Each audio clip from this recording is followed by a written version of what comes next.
3 laporan dibuat terhadap pelakon dan pepengaruh Rafidah Ibrahim berhubung dakwaan cubaan menghasut sentimen awam mengenai perobohan surau Al-Karamah di Kampung Seri Keramat Pasir Putih.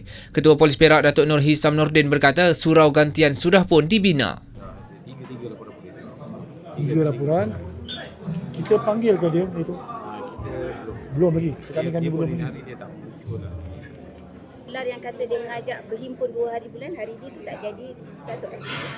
Tak ada sebab je lah. Keputusan mahkamah tu menangguhkan sehingga 8 hari bulan. Jadi bertenanglah semua pihak.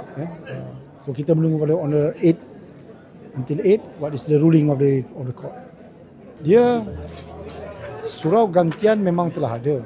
Tapi ialah kejadian protes atau bantahan itu menyebabkan pasal ditangguhkan dulu untuk mendapat perintah mahkamah sehingga 8 hari bulan untuk keputusan sama ada dikosongkan atau tidak kan.